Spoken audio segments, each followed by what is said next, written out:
Bienvenidos a iLíderes por 25, el podcast que reúne las voces de quienes dieron vida a nuestro ecosistema hace 25 años, cuyos relatos documentan los hitos que han marcado la evolución del comercio electrónico al digital commerce. Ponte cómodo, estás por escuchar un testimonio único que define a nuestra industria.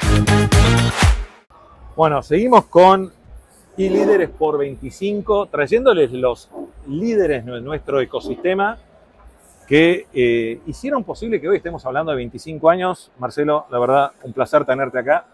Después vamos a entrar en un detalle, porque ¿no? Marcelo Algo, también ahora vamos a presentarlo, igual aparece ahí abajo el nombre, eso trae una connotación doble, pero primero me tenés que contar, Marcelo, cómo empezó el Marcelo digital, ¿no? Yo te contaba que en mi caso un Spectrum 32K, bueno, y línea de tiempo. En mi caso, mi padre es médico, viajó a Estados Unidos, es cardiólogo, trajo una computadora Apple II que la tenía de consultorio. ¿Qué motor? En esa época era... la Rolls Royce. El Rolls Royce de... No sé, ¿cómo la compararías? No sé, pero comparado con los otros que había era lo mejorcito. Yo tenía el Spectrum 32K, eso olvídate. No tenía nada que ver con las Mac que ahora. Esa tenía el monitor. ¿Tenía monitor a color?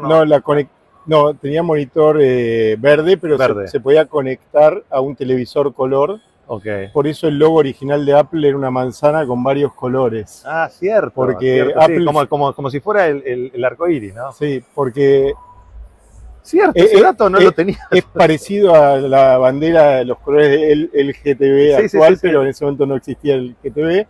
Y los colores significaban que se podía conectar a una televisión color y el monitor podía ser en colores. Ah, se la tenía. Línea de tiempo. Y eso debe haber sido en el 84, yo me recibí, en el 78, calculo, una cosa así. 1978. O sea, yo cuando hablo de escudería karting, eso es la escudería Forte, porque sería el más menos. ¿Cómo se llama tu viejo? Mi viejo se llama Jorge Galperín. Bueno, hacerle un monumento a Jorge, porque la verdad que eso... ¿Y empezaste jugando o programando? Bueno, es una buena pregunta. En ese momento la computadora venía con manuales. Yo empecé a leer los manuales del sistema operativo y venía con un lenguaje que era BASIC, Apple Soft Basic. Empecé leyendo los manuales de BASIC y empecé a aprender a programar. Y una de las cosas que se podía programar, yo antes que eso jugaba al Atari, que era un videojuego. ¿Te acordás del Atari? Bueno, yo quemé mi Commodore 64. Yo pasé del Spectrum de un amigo a la Commodore 64, que le hice un momento a mi papaíto, que es Julio. Le hice un monumento y a los 3 meses yo la desarmé, le enchufé el cartridge del Atari para ver si corría. Se quemó, obviamente. Ahí mi padre casi me boxea. Dice, ¿cómo se te ocurre? Yo, viste, de curioso nada más. Pero bueno, en ese momento me di cuenta que la computadora personal tenía un potencial enorme. Me abrió los ojos. Y tuve la oportunidad después de ir a estudiar a Estados Unidos en un intercambio cultural. Y justo en la escuela que fui, que era una escuela pública, había una clase de computación y había computadoras Apple IIe. Que era un lujo total, una escuela pública en Estados Unidos. Ahí, ¿esa línea de tiempo? Eso en 1984 más o menos. O sea, vos sos de los prehistóricos. Sí, debe haber sido... O sea, frotamos sale petróleo de nuestra industria. Porque sabes que sos el primero que me habla del Apple II. O sea, el primero que empezó con la Apple II. Ese es un de los 210, porque está la 210 iLíderes Podcast, por 25. Y la verdad que es interesante. ¿Y cómo empezó el Marcelo piloto? ¿Cuál fue tu primera escudería karting a nivel digital? Bueno, creo que después yo estudié la carrera de licenciatura en sistemas, me puse a laburar. ¿En dónde? En la Universidad de Belgrano. Okay. Me puse a trabajar y uno de los trabajos que tuve fui gerente de sistemas de una compañía multinacional de cuero, que se llama Sadesa, que tenía operaciones en distintos países. Y mi desafío era conectar a todos los países y poder hacer que los usuarios de distintas plantas y oficinas se conecten a un único sistema en forma centralizada. ¿Eso, línea de tiempo? Y 1986. Porque en esa, no, 1996 fue eso. No, antes, 94 empezó. Eso ya podías usar satélite. Sí, ya había satélite. Las primeras conexiones eran por radioenlace o por satélite. Sí. Pero después necesitaba conectar oficinas de Asia y de Europa, de Estados Unidos, y era muy caro el satélite internacional y muy difícil. Entonces ahí me empecé a meter con internet, que recién empezaba. ARPANET, o sea, recién empezaba. No, ya estaba internet en 1986, en 1996. 96, sí, 95, sí. Y 90 empezó. Pero en ese momento había dos temas que eran muy críticos, que era la velocidad, tres en realidad, la velocidad de respuesta, la confiabilidad y la seguridad. O sea, la confiabilidad desde el punto de vista de que no se caiga el sistema. O sea, que sea lento, que todo el tiempo funcione y que no te lo hackeen, digamos, que no te pueda interferir. Pero sabes que en esa época, más o menos, conecté el módem de mi Commodore 64 a la radio y mi padre tenía una Commodore 64 en el campo, en Bolivia, y con eso lográbamos, porque no, se nos cortaba todo el tiempo de la radio y no se entendía, pero hacíamos un BBS, una especie de chat, que teníamos... Los Bulletin Board Systems. Sí, pero, ojo, yo no tenía más puta idea, yo lo había escuchado, lo que hice fue copiar, siguiendo un manual, lo mismo. Los Bulletin Board Systems, que nadie los conoce, fue el precursor del email, o sea, antes de existir el email, existían los BBS. No tenía ese nombre, eso es para el libro, tenemos que colocar el libro, el origen del email fue ese, no sabía eso. Sí, y bueno, en esta empresa también yo implementé primero BBS para las comunicaciones y después para integrar las aplicaciones, traté de armar una red satelital y de radio para conectar todos los sistemas y poder hacer applications as a service a nivel interno de la corporación o de la empresa. Bueno, y me contabas que vos empezaste en los orígenes en el garage, porque fue el origen del garage, de ese famoso edificio entronador, con Meli, ¿no?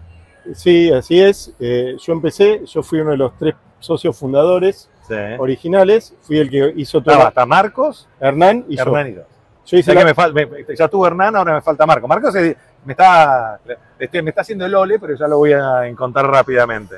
Ahí cierro tengo las figuritas, casi todas las figuritas, estoy cerrando como el partido de fútbol, o sea, los equipos de fútbol, las 26 primeros de Mercado Libre, estoy poniendo las figuritas. Está muy bien. Como cuando éramos chicos y teníamos el álbum. Sí, completo. Gracias por sumarte. Sí, bueno. Es una figurita complicada, dale. Bueno. Pero ¿cómo fue ese origen? Bueno, Marcos está estudiando en Stanford, en Estados Unidos. Yo trabajaba en Sadesa, que es la empresa de la familia de él. Andrés, que es el hermano de Marcos, trabajaba conmigo en Sadesa y le contó a Marcos todo lo que habíamos hecho de conectar por internet todos los países para poder operar en forma integrada, remota. ¿Eso fue en 98, 99? Eso empezó en el 96, en el 98 ya estaba implementado antes de Mercado Libre, estaba funcionando. Y en ese momento, un punto quiebre en la historia de la tecnología para mí fue la invención de las VPN, que son las redes privadas virtuales, que había una empresa israelí que se llamaba Checkpoint, que fue la primera en desarrollar los firewalls y después el Secure Remote, que era la posibilidad de conectar una laptop o una notebook en forma remota y segura a un firewall y una VPN corporativa, que fue lo que permitió las aplicaciones corporativas en Internet. Entonces nosotros, gracias a esa tecnología nueva, en el 96, 97 empezamos a implementar aplicaciones remotas de misión crítica, usando Internet con usuarios desde Asia, desde Europa, desde Estados Unidos, de Latinoamérica. Y eso fue la experiencia que fue la base después de la infraestructura de tecnología de Mercado Libre. Wow. Y todas las conexiones de radio, todas esas se centralizaban en ese edificio de tronador donde está el garage. O sea que esto es un homenaje, un tributo que estoy haciendo. Estoy paseando con estos cascos. Este es el original del 94 de Ayrton Senna. Estoy nombrando nuestros Ayrton Senna del Digital Commerce en nuestra industria, oficialmente nombrado para cuando los nietos digan quién era el abuelo. El abuelo es el Ayrton Senna del Digital Commerce, por lo que estás explicando y por lo que nos vas a contar ahora, que son estos 3 momentos que tuvo. Primero, ¿te imaginas que íbamos a hablar de 25 años? No. La verdad que no. ¿Te acordás cuando pasaron muy rápido? Pasaron más rápido que el auto de Ayrton Senna. De First Tuesday que teníamos en la Costanera. Sí, de eso me acuerdo. Había una competición que hacíamos, no sé si te acordás de esa competición, cuando ibas por la Lugones, encontrar un cartel que no fuera .com. en el 99, 2000 era difícil Sí, encontrar una. pero mucho de eso desapareció. Sí, rapidísimo, fue un suspiro lo que... Bueno, para mí era un exceso de marketing, de gasto de marketing. Bueno, pero nos sirvió a generar la base del ecosistema. Sí, Sabes que Wenceslao Casares dice algo muy interesante. Wences, viste, con Pátago en su momento, que fue Wences, Robbie Cibrián, hablábamos de esos precursores. Todo ese boom de las .com generó las tuberías, que después se construyó el ecosistema o la industria arriba. Porque si no, ¿te acordás? Y Plan con todo lo que hizo de fibra óptica, todo lo que empujó ese 99-2000, después vino toda la debacle, pero eso algo quedó bastante, ¿no? Y ahora en estos, para Génesis de un futuro digital, que Génesis lo que hace es entender el pasado para dominar el presente y estar preparados para el futuro, estas tsunamis que estamos montando, entrar en modo montar tsunamis. ¿Cuáles fueron para vos los 3 momentum? Y lo vamos a meter con ese concepto de datos que veníamos de Customer Engagement, porque vos trajiste Salesforce a la Argentina y desarrollaste un negocio que es Virtual Seller. Para mí hay 2 puntos ahí, que es, uno es el Customer Engagement y el otro para mí el desarrollo de los marketplaces y el ecosistema que trajo los marketplaces. Pero empezá por el que quieras, pero me tenés que nombrar 3 momentum que fueron aceleradores, no para Virtual Seller ni para Mercado Libre, sino para el ecosistema en general, o en industria que se transforma en ecosistema. Bueno, para mí, este momento que te decía antes de cuando salieron las redes privadas virtuales, la prehistoria. Fue un momento crítico porque fue el enabling layer, o sea, lo que permitió la construcción de toda la infraestructura. Darle una utilidad. De e-commerce y de aplicaciones corporativas arriba, porque sin la seguridad de los datos no hubiera sido nada posible. Entonces, Internet fue la base de todo, pero las VPN, las redes privadas virtuales, fueron el layer superior, ¿no? Ese es uno, pero eso lo pondrías como lo pondrías como el desarrollo de la infraestructura sobre Internet. Si eso no hubiera existido, Mercado Libre ni ningún e-commerce podía haber existido, ¿sí? Y eso fue la antesala después de la nube, la antesala después, bueno, en el 99, cuando se crea Mercado Libre, que fue cuando, mediados de 99, me llamaba Marcos para registrar los dominios, o sea, yo registré todos los dominios de Mercado Libre, eso fue en junio más o menos del 99. ¿Cuántos registraste, te acordás? Todos los países, o sea, empezamos con .com y Argentina, Brasil, México. Era un chino, ¿te acordás lo que era? Era difícil, pero ya teníamos la idea de... Hoy no saben lo que era, es como, ahora me pasa a mí en África que tengo que registrar unos dominios y me hace recordar mucho los orígenes. Te voy a contar una anécdota interesante. Yo registré los dominios de Mercado Libre, con uno tuvimos un problema que no podíamos arreglar, y yo fui a las oficinas de Network Solution en Estados Unidos y me miraban como un marciano extraterrestre, porque nunca nadie había ido físicamente a las oficinas. O sea, para que te sido la situación. En ese todavía no estaba Nick. No, claro, los Nick locales. No estaban los Nick locales. Sí, pero bueno, creo que el 99 fue otro momento bisagra, porque fue el boom de las .com, donde se masificó, donde de alguna manera llegó también a Latinoamérica la inercia de Estados Unidos, y fue un momento donde se popularizó Internet y el potencial que ya existía de antes, pero es como que una ola de inversión que permitió desarrollar toda la infraestructura, que muchas de esas compañías siguieron y fueron exitosas, otras fueron desapareciendo, pero fue lo que viabilizó. Puso el tema en la mesa puso el tema en la mesa, y si bien no estaba todavía la masa crítica y la economía de escala, ya estaba la visión clara de que el futuro iba para ese lado. Y generó, porque vamos a analizar, hoy tenés un Mercado Libre con 25 años de historia, un Casas Bahía y Americanas con 25 años de historia, que en el caso de Mercado Libre hizo un IPO y es líder en la región, un Despegar que vino un poquito después, pero también que terminó siendo un IPO, un Vitex que termina siendo un IPO también de ese momento. Estoy pensando, Nexus vino después, bien, estaba el sitio que bueno, duró poco, pero trajo un movimiento muy fuerte, que fueron, porque recordás que el sueño de todos nosotros era lograr tocar la campanita en el Nasdaq, porque era tocar la campanita en el Nasdaq. Sí. Bueno, ese es el segundo. ¿Y el tercero? Ahí por eso te lo relaciono con lo que traer Salesforce a la Argentina y los datos, te ¿no? voy a y decir, el engagement. Sí, te voy a decir cliente. 4 en realidad. Dale. El tercero te diría, tiene que ver con por qué yo traigo Salesforce a Argentina. Porque en mi experiencia previa corporativa yo tenía una comunidad. ¿Qué línea de tiempo fue? Te dije 96, más o menos, 97. Ah, opa. Ahí yo ya tenía una comunidad de usuarios, pero propios dentro de la comunidad. Salesforce en ese momento era CRM. No, para. Salesforce lo traigo a la Argentina en 2004. Se crea en el 99. Ah, está bien. La compañía Salesforce nace al mismo tiempo de Mercado Libre. No sabía ese dato. Sí. Pero bueno, de alguna manera Mercado Libre empieza con la popularización del comercio electrónico, pero Salesforce es el primero que empieza con la democratización de las aplicaciones corporativas. Antes las aplicaciones corporativas eran muy caras, muy pocas empresas las podían tener, era muy difícil. Modelo CAPEX. Modelo CAPEX, IBM, Mainframe, Oracle, SAP, SAP R3, que era la versión vieja de SAP. PeopleSoft, que fue comprado después por Oracle. Pero bueno, Salesforce empieza con se olvida de PeopleSoft, ¿no? ¿Te acordás lo que fue?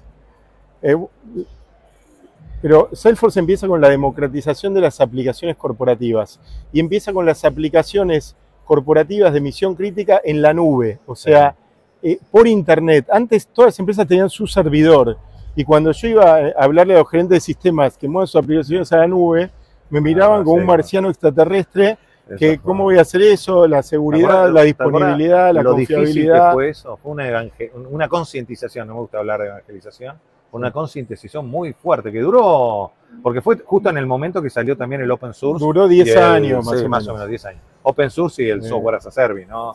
O el software libre, ¿no? Con Stallman, ¿te acordás? Que fue todo una revolución, era blanco y negro, ¿no? Totalmente. Pero bueno, Salesforce creo que fue la revolución de las aplicaciones, que fueron la infraestructura del CRM, de toda la parte del front office, de marketing, ventas y customer service, todo en la nube para complementar el ecosistema de e-commerce, porque era lo que permitía hacer todo el management profesional del e-commerce. Sí, y no solo del e-commerce, ¿no? de cualquier... porque fue mucho más allá de... mucho más que el e-commerce. Pero esto relacionado con poder llevar los datos, esos petrodatos, transformarlos en algo que sea gasolina, que sería, bueno, cómo mejoro la atención al cliente, la preventa, la venta y la postventa, todo el circuito, ¿no? Porque antes era como, viste, clásico, el 50% no sé en qué lo gasto, y ahí sé que un 50% lo tiro a la basura. A ver, yo creo que lo que permitieron las aplicaciones en la nube fueron dos cosas muy importantes. Por un lado, que todos compartan los datos en tiempo real, y por otro lado... De la ubicuidad del dato. Y de las personas, de la organización, no solo del dato. O sea, poder armar empresas virtuales. Que si bien el trabajo virtual explotó con el COVID solo hace 2 años, el teletrabajo, el modelo del trabajo virtual venía hace tiempo. Venía hace tiempo, de hecho... Basta, si querés, discutido. Porque te acordás que era muy discutido por las empresas, las ART no te cubrían, los contratos de trabajo eran complicados. Pero eso es la burocracia. Yo te hablo de la productividad descentralizó al dato, al cliente y al trabajador, ¿no? De hecho, te cuento 2 historias. Cuando empezamos Mercado Libre, hay 2 personas que yo contraté. Uno, Ramiro Cormenzana, que es jujeño, que hoy es el CTO. Y otro, Jacobo Conimach, que es el... Jacobo lo veo el jueves. Bueno, a Jacobo lo recurrí yo, es tucumano, y estaba en Tucumán, y desde Tucumán operaba con la computadora para nosotros. Y te voy a contar una anécdota más, que muy poca gente la conoce. La diseñadora que hizo la página original de Mercado Libre trabajó remoto y nunca la conocimos físicamente, hasta el día de hoy. Si mal no me acuerdo, se llama Lisa Page. Pero fue la que diseñó todo el primer sitio de Mercado Libre. ¿Lo tenés ese? Creo que lo tengo. Creo que salió en el segundo libro. Te voy a mandar después. Yo te digo, porque yo lo conceptualicé. Era la bandera argentina arriba y era copia de Amazon, que tenía unas solapitas redondas. Era inspirado en Amazon. Yo te voy a pasar el que tengo yo para ver si es el primero. Con el logo viejo, que era azul Sí. y naranja, Sí, no sí, era sí, me amarillo. acuerdo. Por eso te voy a pasar el que tengo yo. Pero para bueno, ver pero si- la si diseñadora cuesta. trabajó remota, el abogado trabajó remoto, el primer DBI trabajó remoto, que era Ramiro de Jujuy. Él te puede contar la historia, es muy divertida, la contó en alguna charla. Pero, o sea, No, contala, dale. Así. no, bueno, es larga la historia, no quiero entrar, No, pero bueno, Ramiro es jujeño, Sí. como los chicos jujeños, tiene arraigo, no se quería ir de Jujuy, yo lo quería convencer que venga a Buenos Aires, vino a Buenos Aires un tiempo, después renunció, yo no quería que renuncie, entonces lo convencí que trabaje de Jujuy remoto, y entonces le conectamos como podíamos, no sé si una antena satelital o un vínculo de dial-up de internet, trabajaba de Jujuy, pero te quiero decir, Mercado Libre nació ya con ese gente trabajando remoto, y además, una cosa interesante es los servidores de Mercado Libre nunca estuvieron en Argentina. Del día cero estuvieron en Estados Unidos. Fuimos con Marcos a visitar uno de los primeros data centers, instalamos ahí nuestro CD con el software de OpenSite. Compramos un software que se llamaba OpenSite, que hicimos un screening de mercado. En North Carolina está la compañía. Fuimos, le preguntamos al vendedor, che, ¿dónde hostea la mayoría de esto? En North Carolina, dijo un lugar a 400 kilómetros. Fuimos con el auto a 400 kilómetros y hosteamos ahí el primer sitio de Mercado Libre en una Sun Ultra 5 que estaba me había olvidado raqueada. ¿Te acuerdas que era el hosting, housing, farming y vos tenías que tener tus propios servidores? Y la administrábamos remoto desde Argentina. Qué chino. O sea que eso fue una buena estrategia de tecnología original de Mercado Libre. Para toda la región, ¿no? Que nos permitió que toda la región se conecte en forma remota al mismo lugar. Y que si querés, la velocidad de carga, en el fondo, al estar en Estados Unidos, sea mucho mayor.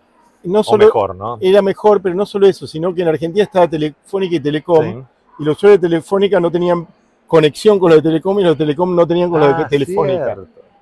Entonces, si yo ponía el servidor del lado de Telefónica, iba a ser lento para los de Telecom, que iban a tener que ir vía Estados Unidos y vuelta. La vuelta era increíble. Y si lo ponía del otro lado, lo mismo. Entonces, en Estados Unidos... Latencia, ¿te acuerdas con la latencia? Sí. Entonces, en Estados Unidos está equidistante de todos. Entonces, era democrático. Después vino los CDN, después vino todo lo que vino, ¿no? Sí, pero claro, cambió. pero en ese momento no existía. Entonces... Sí, y decime el cuarto momento. Bueno, el cuarto momento creo que es ahora. Sí. Digamos, ahora Virtual Seller está lanzando un producto que ya tiene unos meses en el mercado, que es para análisis de mercado, de competencia y de precios en Mercado Libre, donde lo que hacemos es darles visibilidad a los vendedores y a las marcas de cuál es la dinámica del mercado y entender qué volumen, qué es lo que se está vendiendo, cómo se está vendiendo en la estructura de la oferta, quién es la competencia, cómo compiten, cómo son los precios, la dinámica de los precios, para poder optimizar la oferta de mercado y que no pase, por ejemplo, que si yo voy a comprar este casco en Mercado Libre y está publicado pero no me alcanza la plata porque es muy caro, no tenga 12 cuotas o si lo necesito urgente no tenga envío gratis. Entonces el mismo producto puede tener muchas formas de oferta que hacen a la liquidez del mercado y a la eficiencia del mercado tanto para Mercado Libre como para los vendedores, como para las marcas. Y ahí, Marcelo, me diste un pie porque es importante para hablar un poquito del futuro, ¿no? Porque el futuro, que era hoy el gran desafío con las tasas de penetración que tenemos, es que el digital, no sé si está de acuerdo, tiene que impactar en el offline. O sea, hoy, si queremos ser rentables y sustentables, la única forma es que el digital impacte en el offline y que tres cosas que vos mencionaste, es una muy importante, que yo te voy a meter 4, que son el cliente, el producto, el SKU, y si querés, vamos a dejar esos 3, el cliente, el producto, el SKU, puedan splitearse a nivel de precio de 4 momentos. ¿Dónde lo encuentro? ¿Dónde lo pago? ¿Cómo lo pago? ¿Cómo hago el fulfillment? ¿Y cómo hago la logística? Se pueden splitear la granularidad a nivel de SKU, a nivel de cliente y a nivel de metro cuadrado.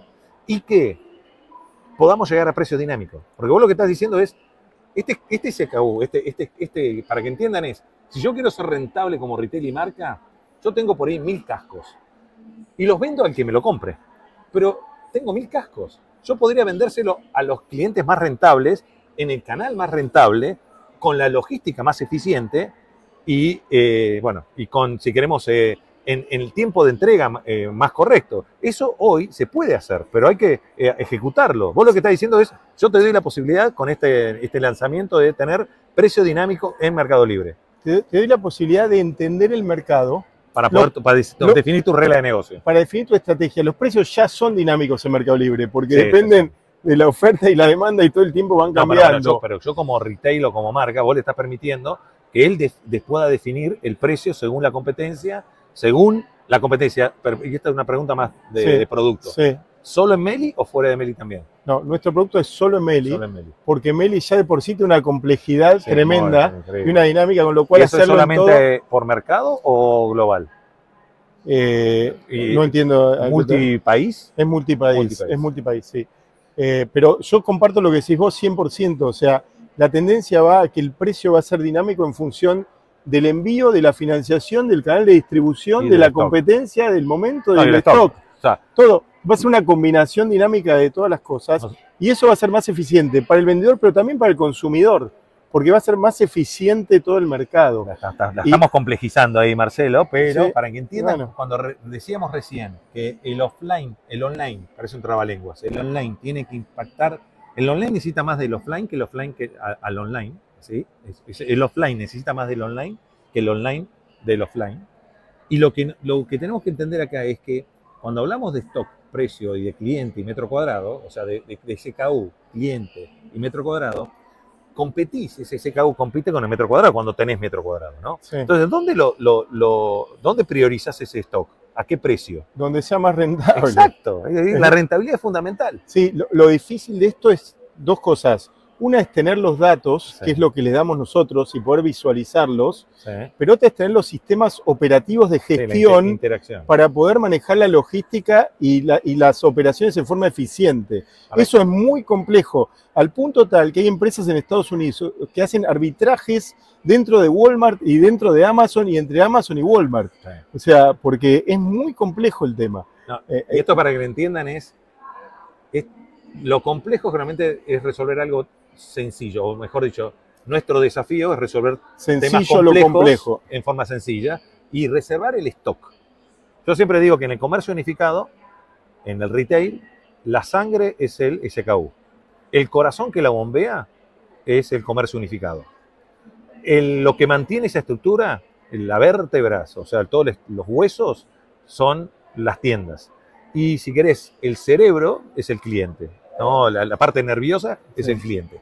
Y eso es lo que hoy, a través de los datos, es poder ejecutar esos datos. Porque el problema más grande que tiene el retail o el comercio minorista siempre tuvo los datos, no tuvo la capacidad de ejecutarlos. Hoy tenés la capacidad de ejecutarlos como lo estás manifestando, porque lo tuyo es resolver algo muy complejo de forma sencilla. Ahora te challengeo, ¿no, Marcelo? Sí.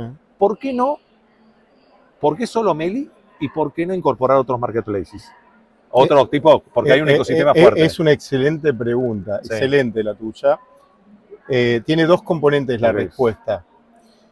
Por un lado es un tema de foco de recursos, ¿sí?